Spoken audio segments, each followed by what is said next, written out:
ವಾಸ್ತು ಟಿವಿಗೆ ಸ್ವಾಗತ. ನಾನು ಸರ್ದಾರ್.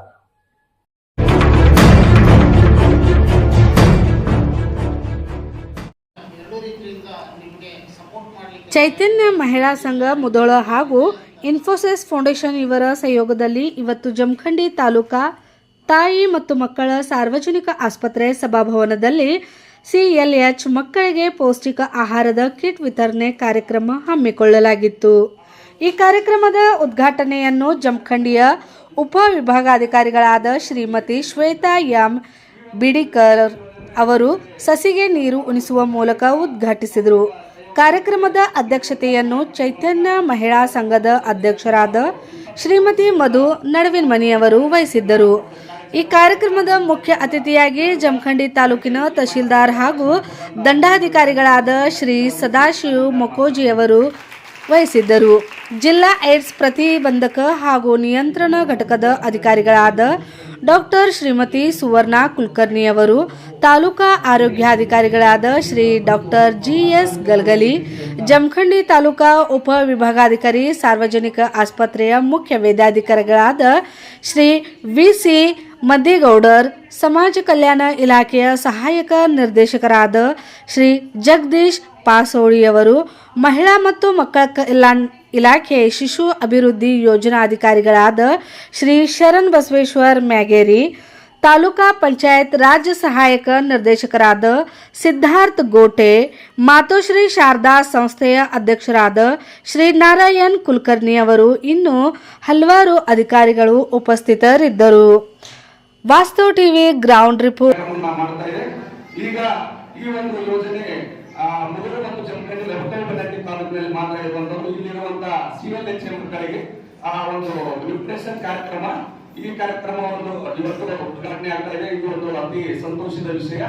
ಈ ಒಂದು ಇದರ ಅಡಿಯಲ್ಲಿ ಬೇರೆ ಬೇರೆ ಸರ್ಕಾರ ಹಾಗೂ ಸರ್ಕಾರೇತರ ಸಂಸ್ಥೆಗಳ ಸಹಯೋಗದೊಂದಿಗೆ ನಡೆಯುವಂತಹ ಕಾರ್ಯಕ್ರಮಗಳನ್ನ ಅಳವಡಿಸಿಕೊಂಡು ಚೈತನ್ಯ ಸುಮಾರು 25 ವರ್ಷಗಳಿಂದ ತನ್ನ ಒಂದು ಕಾರ್ಯವ್ಯಾಪ್ತಿಯನ್ನ ಕಾರ್ಯ ಚಟುವಟಿಕೆಯನ್ನ ನಡೆಸ್ತಾ ಇದೆ ಅಂತ ಹೇಳುತ್ತಾ, ನನಗೆ ಇಲ್ಲಿ ಮಾತಾಡಲಿಕ್ಕೆ ಅವಕಾಶ ಮಾಡಿಕೊಟ್ಟಂತ ಈ ಒಂದು ಕಾರ್ಯಕ್ರಮದ ಸಂಘಟಕರಿಗೆ ವಂದಿಸಿ ನಾನು ಒಂದೆರಡು ಮಾತನ್ನು ಮುಗಿಸ್ತೀನಿ. ಚೈತನ್ಯ ಮಹಿಳಾ ಸಂಘ ಕಳೆದ 25 ವರ್ಷಗಳಿಂದ ಜಿಲ್ಲೆಯಲ್ಲಿ ಅನುಷ್ಠಾನಗೊಳಿಸುತ್ತಿರುವ ಕಾರ್ಯಕ್ರಮಗಳು ಹಾಗೂ ಜನರಿಗೆ ತಲುಪಿಸಬೇಕಾದಂತಹ ಸೇವೆಗಳ ಕುರಿತು ಪ್ರಾಸ್ತಾವಿಕ ನುಡಿಯಲ್ಲಿ ತಿಳಿಸಿದಂತ ಶ್ರೀ HR ಮಂತ್ರಿ ಸರ್ ಅವರಿಗೆ ಧನ್ಯವಾದಗಳು. ಇನ್ನು ಈ ಕಾರ್ಯಕ್ರಮವನ್ನ ಸಸಿಗೆ ನೀರು ಇಳಿಸುವುದರ ಮೂಲಕ ಕಾರ್ಯಕ್ರಮವನ್ನು ಉದ್ಘಾಟನೆಗೊಳಿಸಬೇಕು ಅಂತ ಹೇಳಿ ಶ್ರೀಮತಿ ಶ್ವೇತಾ ಎಂ ಬಿಡಿಕರ್ ಉಪವಿಭಾಗಾಧಿಕಾರಿಗಳು ಜಮಖಂಡಿ ಅವರಲ್ಲಿ ಕೇಳ್ಕೊಳ್ತಾ ಇದ್ದೀನಿ. ಅತಿಥಿ ಮಹನೀಯರೆಲ್ಲ ಸಸಿಗೆ ನೀರು ಉಳಿಸುವುದರ ಮೂಲಕ ಎರಡು ರೀತಿಯಿಂದ ನಿಮಗೆ ಸಪೋರ್ಟ್ ಮಾಡಲಿಕ್ಕೆ ತಯಾರಿದೆ ಅಂತ ಹೇಳಿ ತಯಾರಿದೆ ಅಂತ ನಾನು ಎರಡು ಮಾತುಗಳನ್ನು ಹೇಳಿ ನನ್ನ ಮಾತುಗಳನ್ನು ಸರ್ ಹೇಳಿದ್ರು. ಒಂದು ಹೇಳ್ತಿ ಜಮಖಂಡಿ ಅಂತ ಹೇಳಿದ್ರು, ಅದೇ ಜಮಖಂಡಿ ಕೂಡ ಚೈತನ್ಯ ಒಂದು ಸ್ಟೇಟ್ ಲೆವೆಲ್ ಅವಾರ್ಡ್ ಸಿಕ್ಕೈತೆ ನಮಗೂ ಕೂಡ. ಜಮಖಂಡಿ ಒಳ್ಳೆ ಕೆಲಸ ಮಾಡ್ತಾರೆ, ಒಳ್ಳೆ ವರ್ಕರ್ ಅಂತೇಳಿ ಎರಡು ಸಿಕ್ಕಿದ್ದು ಜಮಖಂಡಿ ತಾಲೂಕಿಗೆ ಸಿಕ್ಕಿತ್ತು ಸರ್. ನಮಗೂ ಅದೊಂದು ಖುಷಿ ತರುವಂತದ. ನಮ್ಮಲ್ಲಿ ಬಹಳಷ್ಟು ಮಕ್ಕಳು ಇರ್ಬೋದ, ಸ್ವಲ್ಪ ಮಹಿಳೆಯರಿರ್ಬೋದ, ಪೌಷ್ಟಿಕ ಆಹಾರ ಸಮಸ್ಯೆ ಬಹಳಷ್ಟು ಇರ್ತಾರೆ. ನಾವು ಎಲ್ಲಿ ಹೋದ್ರು ಫೀಲ್ಡ್ ಲೆವೆಲ್ ವಿಸಿಟ್ ಮಾಡಿದ್ರೆ ಹೇಳ್ತಿದ್ರು ಅವರು, ನಾವು 2 ಜನರದವ್ರು ಕೂಡ ಬಹಳಷ್ಟು ಹೇಳ್ತಿದ್ರು, ಇಲ್ರಿ ನಾವು ಮೆಡಿಕಲ್ ಅಷ್ಟ ಕೊಡೋದೈತೆ ನಮ್ಮ ಕಡೆಯಿಂದ ಯಾವುದೇ ಆಹಾರ ವ್ಯವಸ್ಥೆ ಇಲ್ರಿ ಅಂತ ಹೇಳ್ತಿದ್ರು. ನಾವು ಬಹಳಷ್ಟು ಪ್ರಯತ್ನ ಮಾಡಿದಾಗ ನಮಗೆ ಇನ್ಫೋಸಿಸ್ದಿಂದ ನಾವು ಹೇಳಿದ್ವಿ ಸರ್, ನಮ್ಗೆ ಈ ರೀತಿ ಸ್ವಲ್ಪ ನಮ್ಮ ಮಕ್ಕಳದವ್ರಿಗೆ ಬಹಳಷ್ಟು ಕಷ್ಟ ಐತಿ, ಅವ್ರಿಗೆ ಏನಾರ ನಮಗೆ ಸ್ವಲ್ಪ ನೀವು ಆರ್ಥಿಕ ನೆರವು ನೀವು ಕೊಟ್ಟಾಗ ನಾವು ಆಹಾರ ಕಿಟ್ ಕೊಡ್ತು ಅಂತೇಳಿ ಅವರು ನಿಮಗೆ ಒಂದ್ಸಾರಿ ನೋಡ್ಕೊಂಡು ತಗೊಳ್ರಿ ಅಂತೇಳಿ ನಮ್ಗೆ ಸಹಾಯ ಮಾಡಿದಾರ. ಅದನ್ನು ಕೂಡ ನಾವು 0 to 16 ಅಂದ್ರೆ 1 ವರ್ಷದ ಒಳಗಿನ ಮಕ್ಕಳು ಇರ್ಬೋದು, 16 ವರ್ಷದ ಮಕ್ಕಳಿಗೆ ಅಷ್ಟ ಮೊದಲೇ ಆದ್ಯತೆ ಕೊಡಬೇಕು. ಬಹಳಷ್ಟು ಮಕ್ಕಳಲ್ಲಿ ಅಪೌಷ್ಟಿಕತೆ ಇರುವ ಕಾರಣಕ್ಕಾಗಿ ಮಕ್ಕಳು ಜಾಸ್ತಿ ಈ ಮೆಡಿಸಿನ್ ತಿಂದ ಮಕ್ಕಳಿಗೆ ಬಹಳಷ್ಟು ತೊಂದರೆ ಆಗ್ತೈತೆ ಅನ್ನೋ ಕಾರಣಕ್ಕಾಗಿ ಇದೊಂದು ಕಾರ್ಯಕ್ರಮ ಮಾಡಿದ್ವು. ಅದ್ರ ಜೊತೆಗೆ ಈಗ ನಾವೆಲ್ಲ ಚರ್ಚೆ ಮಾಡ್ತಿದ್ವು, ನಾವೆಲ್ಲ ಬಡವರು ಇರುವಂತ ಕುಟುಂಬ ನಮ್ದೆಲ್ಲ. ನಾವೆಲ್ಲರೂ ಖಜೂರಿ ತಿನ್ಬೇಕ, ದಿನ ತತ್ತಿ ತಿನ್ಬೇಕ, ನಮ್ಮ ಕಡೆ ಅಷ್ಟೊಂದು ದುಡ್ಡು ಇರೋದಿಲ್ಲ, ಶಕ್ತಿ ಇರೋದಿಲ್ಲ. ಆದ್ರೆ ಇನ್ನೊಂದು ಏನ್ ಮಾಡ್ಬೋದು, ನಾವು ಒಳ್ಳೆ ಆರೋಗ್ಯ ಉಳಿಸ್ಕೋಬೇಕಂದ್ರ ನಮ್ಮಲ್ಲಿ ಇರುವಂತ ಮನೆಯವರು ಇರುವಂತ ವ್ಯವಸ್ಥೆ ಒಳಗ ನಾವು ಒಳ್ಳೆ ಆರೋಗ್ಯ ಉಳಿಸ್ಕೋಬೋದ. ಈಗ ಹೆಸರು ಕಾಳ, ಮಡಕಿ ಕಾಳ ನಾವೆಲ್ಲರ ಕಡೆ ಸಿಗ್ತೈತಿ, ಹೌದಿಲ್ಲ? ಸಿಗ್ತೈತಿಲ್ರಿ ಎಲ್ಲರ ಕಡೆ. ನಮ್ಮ ಹಳ್ಳಿ ಒಳಗೆ ಸಿಗ್ತಾವ. ಮತ್ತೆ ತಪ್ಪಲ ಪಲ್ಯ ಸಿಗ್ತೈತಿ. ಏನು ಸಿಗ್ಲಿಲ್ಲ ಅಂದ್ರೆ ಹಾತನಕಿ ಇರ್ಬೋದು, ರಾಜಗಿರಿ ಪಲ್ಯ ಇರ್ಬೋದು, ನಾವು ಹೊಲದ ಮೆತ್ತೆ ಪಲ್ಯ ಇರ್ಬೋದ, ಇವನ್ನೆಲ್ಲ ಇರ್ತೈತಿ. ಇವೆಲ್ಲ ಇದ್ರೂ ಕೂಡ ಅದು ಒಳ್ಳೆ ಆಹಾರನ. ಈಗ ನಾವು ಏನೋ ಈಗ ನಮ್ಮ ಕಡೆ ಒಂದು ಅಷ್ಟು ಕೊಟ್ಟಾಗ ನಾವು ವ್ಯವಸ್ಥೆ ಮಾಡ್ತಾರ ಅಂತ ಇಟ್ಕೊಂಡು, ಇನ್ನು ಉಳಿದಿದ್ದ ಟೈಮ್ದಾಗ ಇರ್ಬೋದು. ಈಗ ಮಕ್ಕಳಿಗೆ ಸಿಕ್ಕಿದ್ರು ತಂದೆ ತಾಯಿ ಭಾಳಷ್ಟು ಜನ ವೀಕ್ನೆಸ್ ಬರ್ತೈತೆ. ಅದ್ರ ಜೊತೆಗೆ ಸ್ವಲ್ಪ TV ಕೂಡ ಭಾಳಷ್ಟು ಜಾಸ್ತಿ ಕಂಡು ಬರ್ತೈತೆ ಸರ್ ನಮ್ಮಲ್ಲಿ. ಒಂದು ಈ HIV ಇದ್ರೊಳಗೆ ಶಕ್ತಿ ಕಡಿಮೆ ಇರೋದ್ರಿಂದ ಆದಷ್ಟು ನಾವೇನು ಮಾಡ್ಬೇಕಂದ್ರೆ ನಮ್ಮಲ್ಲಿರುವಂಥದ್ದನ್ನ ಆಹಾರನ ಸ್ವಚ್ಛಾಗಿ ತೊಳ್ಕೊಂಡು ನಾವು ಮಾಡುವಂಥ ಊಟ ಯಾವುದೋ ಪಲ್ಯ ಇರ್ಬೋದ ಅಥವಾ ಏನೋ ಇರ್ಬೋದ ಅದನ್ನ ಸ್ವಚ್ಛಾಗಿ ತೊಳ್ಕೊಂಡು ಮಾಡಿದ್ರು ನಾವು ಒಳ್ಳೆ ಆರೋಗ್ಯ ಉಳಿಸ್ಕೊಳ್ಳೋಕೆ ಅವಕಾಶ ಆಗತ್ತೆ. ಅದ್ರ ಜೊತೆಗೆ ನಾವು ಈ ಸ್ವಚ್ಛ ಅಂದ್ರೆ ಈ ಅಕ್ಕಿ ಕೂಡ ನಾವು ಸ್ವಚ್ಛ ಮಾಡ್ಬೇಕ. ಈಗ ರೇಷನ್ ಅಕ್ಕಿ ತರೋದು ಅನ್ನೇ ಸ್ವಚ್ಛ ಮಾಡೋದು ಬಿಡುತ್ತೆ. ನಮ್ಮ ಹೆಣ್ಮಕ್ಳು ಮಾಡೋದಂತ ನಮ್ಮಲ್ಲಿ ಇರ್ತೈತೆ. ಒಂದ್ 2 ಗ್ಲಾಸ್ ತಗೊಂಡು ಹಾಕೋಣ ಅಂತೇಳಿ ಆ ಥರ ಮಾಡೋದು ಬಂದು ನಾವೇನು ಹಳ್ಳ ಹೊಳಿಗಳು ಅಂತ ಎಲ್ಲ ಸ್ವಚ್ಛ ಮಾಡ್ಕೊಂಡು ಸ್ವಚ್ಛಾಗಿ ಸ್ವಲ್ಪ ತೊಳೆದ್ಬಿಟ್ಟು ನಾವು ಅಕ್ಕಿ ಹಾಕೊಂಡು ಅನ್ನ ಮಾಡ್ಕೊಂಡು ಅದ್ರ ಜೊತೆಗೆ ನಮ್ಮಲ್ಲಿ ಇರುವಂಥ ಟಮಾಟೆ ಅಥವಾ ಬೇಳೆ ಸಾರಿದ್ರು ಅಂಥದ್ದು ತಿಂದ್ರು ಕೂಡ ಅದ್ರ ಜೋಡಿ ಸ್ವಲ್ಪ ಹೆಸರು ಕಾಳ ಈ ಮಡಿಕೆ ಕಾಳ ನೆನೆ ಇಟ್ಕೊಂಡು ಮಕ್ಕಳಿಗೆ ಕೊಟ್ಟರೆ ಇನ್ನೂ ಆರೋಗ್ಯ ಮಕ್ಕಳಲ್ಲಿ ಹೆಚ್ಚಾಗ್ತೈತಿ. ಯಾರು ಅಂಜು ಅಂಥದ್ದು ಏನಿಲ್ಲ. ಇತ್ತೀಚೆಗೆ ಅಂತಿ ಗುಳಿಗೆ ವ್ಯವಸ್ಥೆ ಅಂತಿ ಬಾರಿ ಐತೆ. ಅದ್ರ ಜೊತೆಗೆ ನಮ್ಮ ಜಮಖಂಡಿ 2 ಸಣ್ಣ ಡಾಕ್ಟರ್ಗಳ ಬಗ್ಗೆ ನಾನು ಭಾಳ ಹೆಮ್ಮೆ ಅನಿಸ್ತೈತಿ. ನಾವು ತಿಂಗಳದಾಗ 2-3 ಸಾರಿ ಬರ್ತಿರ್ತೀವಿ ನಾವು. ಅವು ಮೇಡಮ್ ಅವ್ರ ಈಗ ಓದಿದ್ದು ಡಾಕ್ಟರ್ ಮೇಡಮ್ ಹಂಗ ಇವ್ರು ಮೇಡಮ್ ಅವ್ರಾಗ ಹೆಚ್ಚಿಗೆ ನಮ್ಮ ಕೇಸ್ಗಳು ಕ್ಲೈಂಟ್ಗಳು ಹಿಂಗಿರ್ತಾವ್ರಿ. ಅವ್ರಿಗೆ ಈ ರೀತಿ ಸಮಸ್ಯೆ ಬರ್ತೈತಿ, ನೀವು ಏನು ಮಾಡ್ತೀರಿ, ನೀವು ಎಲ್ಲಿ ತಂದು ಕೊಡ್ತೀರಿ ಕೊಡ್ರಿ, ಅವ್ರಿಗೆ ಸಹಾಯ ಮಾಡಿರೋದ ಮಾತಾಡ್ತಿರ್ತಾರೆ ಹೆಚ್ಚಾಗಿ. ನಮ್ಮ ಮಕ್ಕಳಲ್ಲಿ ಈ ಸಮಸ್ಯೆ ಐತ್ರಿ, ಮಹಿಳೆಯರಲ್ಲಿ ಈ ಸಮಸ್ಯೆ ಐತಿ ಅಂತ ಹೇಳಿ. ಮತ್ತೆ ನಮ್ಮ ಸರ್ಕಾರ ಇಲಾಖೆದವರು ಬಹಳಷ್ಟು ಸಹಕಾರ ಕೊಡ್ತಾರೆ. ನಾವು ಇಡೀ ಜಿಲ್ಲಾದಾಗ ಯಾವುದೇ ಸರ್ಕಾರ ಅಧಿಕಾರಿಗಳ ಜೊತೆ ನಮ್ಮ ಚೈತನ್ಯ ಮಹಿಳಾ ಸಂಘದಿಂದ ನಾವು ಹೋದ್ರು ನಮ್ಗೆ ಅಷ್ಟ ಗೌರವದಿಂದ ಜೊತೆಗೆ ನಮಗೆ ನಾವು ಏನೋ ಕೇಳೋ ಸಹಕಾರ ಒಳ್ಳೆ ಸಿಗ್ತೈತಿ. ನಾವು ಈ ಕಾರ್ಯಕ್ರಮ ಮಾಡೋಕೆ ಒಂದೇ ದಿವಸ ಅರೇಂಜ್ ಮಾಡಿದ್ವಿ. ನಾವು ನಿನ್ನಿಂದ ಮಂಗಳವಾರ ಸರ್ ಒಂದು ಸ್ವಲ್ಪ ಜನ ಭೇಟಿ ಆದ್ರು, ಸ್ವಲ್ಪ ಜನ ಭೇಟಿ ಆಗಿಲ್ಲ. ಆದ್ರೂ ನಾವು ಫೋನಿನ ಮೇಲೆ ಹೇಳಿದ್ರು ನಮ್ಗೆ ಇಷ್ಟು ಸಹಕಾರ ಅಂತ ನಾವು ಭಾಳ ಖುಷಿ ಸರ್. ನಿಮಗೆಲ್ಲ ಧನ್ಯವಾದಗಳು. ನಾವು ಇದೇ ರೀತಿ ನಿಮ್ಮ ಕಡೆಯಿಂದ ಸಹಕಾರ ಕೊಟ್ಟರೆ ನಮ್ಗೆ ಅಷ್ಟೋ ಇರಲಿ ಸರ್. ನಮ್ದೇನ ಕಷ್ಟ ಅಂತ ಹೇಳಂಗಿಲ್ಲ ಸರ್. ನಮ್ಮ ಸೇವಾ ಅಂತ ಹೇಳಿದ್ರು ಸುಮಾರು ನಮ್ಮ ಜಿಲ್ಲಾದಾಗ 130ಕ್ಕೂ ಹೆಚ್ಚು ಸಿಬ್ಬಂದಿ ಇದ್ದೀವಿ ಸರ್ ನಾವು. ಈಗ ಸರ್ ಪ್ರಾಸ್ತಾವಿಕವಾಗಿ ಹೇಳಿದ್ರೆ ನಮ್ಮಲ್ಲಿ 11 ಯೋಜನೆಗಳು ನಡೆಸ್ತೀವಿ ಸರ್. ನಾವು ಹೆಚ್ಚಿಗೆ ಮಕ್ಕಳ ಬಗ್ಗೆ ಜಾಸ್ತಿ ಕೆಲಸ ಮಾಡ್ಬೇಕನ್ನೋದ ಉದ್ದೇಶ ಇಟ್ಕೊಂಡು ಕೆಲಸ ಮಾಡ್ತೀವಿ ಸರ್. ನಾವು ಸುಮಾರು ಜಮಖಂಡಿ ತಾಲೂಕದಲ್ಲಿ 16 ಹಳ್ಳಿ ದೇವದಾಸಿ ಮಕ್ಕಳ ಬಗ್ಗೆನೇ ಕೆಲಸ ಮಾಡ್ತೀವಿ ಸರ್. ನಾವು ಉದ್ದೇಶ 3 ಉದ್ದೇಶ. ಆ ಮಕ್ಕಳು ದೇವದಾಸಿ ಪದ್ಧತಿಗೆ ಬರಬಾರ್ದು, ಬಾಲ್ಯ ವಿವಾಹ ಆಗಬಾರ್ದು, ಶಾಲೆಯಿಂದ ಹಿಂದುಳಿಬಾರ್ದು. ಅವ್ರು ಎಷ್ಟೋ ಎಜುಕೇಶನ್ ಅವ್ರು ಮುಂದೆ ಹೋದ್ರು ಅವ್ರಿಗೆ ಆರ್ಥಿಕ ಸಹಾಯ ಕೂಡ ನಮ್ಮದು TDH ಅಂತ ಯೋಜನೆ ಇದೆ ಸರ್. ಅದು ಲ್ಯಾಪ್ಟಾಪ್ ಇರ್ಬೋದು, ಟ್ಯಾಬ್ ಇರ್ಬೋದು. ಮತ್ತು ಮಕ್ಕಳು ಸ್ಕಾಲರ್ಶಿಪ್ ಕೂಡ 70,000 ಆದರೂ ಕೊಡ್ತಾರೆ ಸರ್. ಅವ್ರು ಅದ ಮಕ್ಕಳಿಗೆ ಕಂಟಿನ್ಯೂ ಅವ್ರು ಎಲ್ಲಿವರೆಗೆ ಎಜುಕೇಶನ್ ಮಾಡ್ತಾರ ಅಷ್ಟು ಸಪೋರ್ಟ್ ಸಿಗುವಂತ ಐತಿ. ಆದ್ರೂ ಅದು ಒಳ್ಳೆ SC ಕಮ್ಯುನಿಟಿ ಐತಿ ಸರ್. ಅದು SC ಕಮ್ಯುನಿಟಿ ಬಿಟ್ಟರೆ ಬೇರೆ ಕಮ್ಯುನಿಟಿ ಇಲ್ಲ.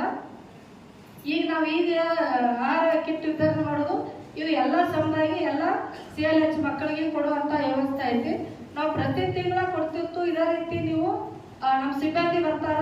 ಆದ್ರೆ ಯಾವ್ದಾರ ರೀತಿ ಈ ಗುಳಿಗೆ ಬಿಡುದಿರ್ಬೋದ ಅಥವಾ ನಾಳೆ ತಗೊಳ್ತು ಇವತ್ತು ಆಡ್ಬೇಡಿ ಬ್ಯಾಸ್ರಾಗೈತನು ದಯವಿಟ್ಟು ಮಾಡಕ್ ಹೋಗ್ಬೇಡ್ರಿ. ಅದರಿಂದ ಏನು ಹೆದರು ಅಂತದಿಲ್ಲ. ಮೊದಲು ಬಹಳಷ್ಟು ಕಳಂಕ ತಾರತಮ್ಯ ಇತ್ತು, ಇತ್ತೀಚೆಗೆ ಏನು ಕಳಂಕ ತಾರತಮ್ಯ ಇಲ್ಲ. ಆ ರೀತಿ ಏನಾದ್ರು ಇದ್ರು ಕೂಡ ಸರ್ಕಾರ ಅದಕ್ಕೆ ಆದಂತ ಒಂದು ಕಾಯ್ದೆ ಮಾಡೈತೆ. ಅದನ್ನು ಕೂಡ ನಾವು ಬಹಳಷ್ಟು ಆ ಕಾಯ್ದೆ ಒಳಗೂ ಕೇಸ್ ಹಾಕಿ ಬಹಳಷ್ಟು ಜನರಿಗೆ ಆ ರೀತಿ ತಪ್ಪನ್ನೋದು ಕೂಡ ತಿಳಿಸ್ಕೊಟ್ಟಿದ್ವ. ಮತ್ತು ನಮಗೆಲ್ಲ ಸರ್ಕಾರಿ ಇಲಾಖೆ ಇರ್ಬೋದು, ಇನ್ನು ಉಳಿದ ಎಲ್ಲ ಇಲಾಖೆದವ್ರು ಇರ್ಬೋದು, ಅದ್ರ ಜೊತೆಗೆ ನೀವು ಸಹಕಾರ ಕೊಟ್ರ ಇದೇ ರೀತಿ ನಾವು ಮುಂದೆ ಎಲ್ಲ ಕಾರ್ಯಕ್ರಮಗಳು ನಡ್ಸ್ಕೊಂಡು ಹೋಗ್ತಾ ಅಂತ ಹೇಳುತ್ತಾ ನನಗೊಂದು ಅವಕಾಶ ಕೊಟ್ಟಂತ ಎಲ್ಲರೂ ಹೊಂದಿಸಿ ನಾನು 2 ಮಾತು ಮುಗಿದು ನಮಸ್ಕಾರ. ಹೋಗಿ ಸರ್ವೆ ಮಾಡಿ ಮಕ್ಕಳನ್ನ ದೇವದಾಸಿ ಮಕ್ಕಳನ್ನ ಎಲ್ಲರನ್ನು ಗುರುತಿಸಿ ದೇವದಾಸಿ ಪದ್ಧತಿಯಲ್ಲಿ ಇನ್ನೂ ಚಾಲ್ತಿ ಇರುವಂತಹ ಜನರನ್ನ ಸರ್ವೆ ಮಾಡಿ ಅಂತಹ ಪದ್ಧತಿಯನ್ನ ಚಾಲ್ತಿ ಇರ್ಲಾರ್ದಂಗೆ ನೋಡ್ಕೊಳ್ಳುವಂತಹ ಒಂದು ಕೆಲಸ ಮಾಡುವಂತಹದ್ದು ವಿಶೇಷವಾದದ್ದು. ಈ ಭಾಗದಲ್ಲಿ ಎಲ್ಲೋ ಒಂದ್ ಕಡೆ ದೇವದಾಸಿ ಮಕ್ಕಳು ಅಥವಾ ಪದ್ಧತಿ ಬಗ್ಗೆ ಏನಾದ್ರೂ ಅವೇರ್ನೆಸ್ ಮೂಡಿದೆ ಅಂದ್ರೆ ಮೇ ಬಿ ಇಂತಹ ಒಂದು ಇನ್ಸ್ಟಿಟ್ಯೂಟ್ಸ್ ಸಂಘಗಳೇನಿದ್ದಾವೆ ಅವುಗಳ ಇಲ್ಲಿ ಮಕ್ಕಳು ಮತ್ತು ಪಾಲಕರೆಲ್ಲ ಬಂದಿದ್ದಾರೆ. ಆರ್ಥಿಕವಾಗಿ ಅಷ್ಟೊಂದು ಸದೃಢ ಇಲ್ಲದೆ ಇದ್ರು ಮಾನಸಿಕವಾಗಿ ನೀವು ಸದೃಢರಾಗಿರ್ಬೇಕು. ದೈಹಿಕವಾಗಿ ನಮಗೆ ದೇಹ ಅಷ್ಟೊಂದು ನಮ್ಗೆ ಸಪೋರ್ಟ್ ಕೊಡದೇ ಇದ್ರು ಮಾನಸಿಕವಾಗಿ ನೀವು ಮನಸ್ಥೈರ್ಯದೊಂದಿಗೆ ಜೀವನವನ್ನು ನಡೆಸಬೇಕು. ಪೌಷ್ಟಿಕ ಆಹಾರದೊಂದಿಗೆ ನಿಮ್ಮ ಮಾನಸಿಕ ಸ್ಥಿತಿ ಏನಿದೆ ಅದು ಬಹಳ ಇಂಪಾರ್ಟೆಂಟ್ ಆಗ್ತದೆ. HIV ಅಂದಾಗ ಏನು ರೋಗದ ಲಕ್ಷಣಗಳು ಅಂತ ನೋಡ್ಕೊಂಡು ಹೋದಾಗ ನಮ್ಗೆ ರೋಗ ನಿರೋಧಕ ಶಕ್ತಿ ಕಡಿಮೆ ಆಗೋದೇ ರೋಗ, ಅದರದ್ದು ಒಂದು ಲಕ್ಷಣ. ಓಕೆ, ಬೇರೆ ಯಾವುದೇ ಒಂದು ಕಾಯಿಲೆ ಸಣ್ಣ ನೆಗಡಿ ಅಂತಂದ್ರೆ ಬೇಗ ಗುಣಮುಖ ಆಗ್ಲಾರ್ದಂಥದ್ದು, ಅಂದ್ರೆ ನಮ್ಮ ದೇಹದಲ್ಲಿ ಅದು ಕ್ಷೀಣಿಸ್ತಾ ಹೋಗ್ತದೆ. ನಾವೆಷ್ಟೇ ಮೆಡಿಸಿನ್ಸ್ ತಗೋಬಹುದು, ಡಾಕ್ಟರ್ಸ್ ಟ್ರೀಟ್ಮೆಂಟ್ ಮಾಡಿದ್ರು ಸಹ ನಮಗೆ ಆ ರೋಗದ ವಿರುದ್ಧ ಹೋರಾಡೋದಕ್ಕೆ ಶಕ್ತಿ ಇನ್ಬಿಲ್ಟ್ ದೈಹಿಕವಾಗಿ ಬಂದಿರ್ತದೆ, ಅದು ನಮ್ಗೆ ಆಗೋದಿಲ್ಲ. ಸೊ ಅದು HIV ಯ ಒಂದು ಲಕ್ಷಣ. ಈಗೆಲ್ಲ ಚಿಕ್ಕ ಮಕ್ಕಳಿದ್ದೀವಿ, ಟೆಕ್ನಾಲಜಿನೂ ಬಹಳಷ್ಟು ಇಂಪ್ರೂವ್ ಆಗಿದೆ. ಒಂದು 45 ವರ್ಷದ ಹಿಂದೆ ಯಾವ ಸ್ಥಿತಿಯಲ್ಲಿತ್ತು ನಮ್ಮ ಭಾರತ, ಅದು HIV ರೋಗದಲ್ಲಿ ಬಹಳಷ್ಟು ಬದಲಾವಣೆಗಳಾಗಿವೆ, ಬೆಳವಣಿಗೆಗಳಾಗಿದ್ದಾವೆ. ಅದಕ್ಕಾಗಿ ಮಕ್ಕಳಲ್ಲಿ ನಾನು ಕೇಳ್ಕೊಳ್ಳೋದೇನಂತಂದ್ರೆ, ಸರ್ಕಾರ ಅಥವಾ ಇಂಥ ಸಂಘ ಸಂಸ್ಥೆಗಳು ಎಷ್ಟೇ ತಮಗೆ ಸಹಾಯ ಮಾಡಿದ್ರು ಸಹ ಸಹಾಯವನ್ನ ಪಡೆಯಿರಿ.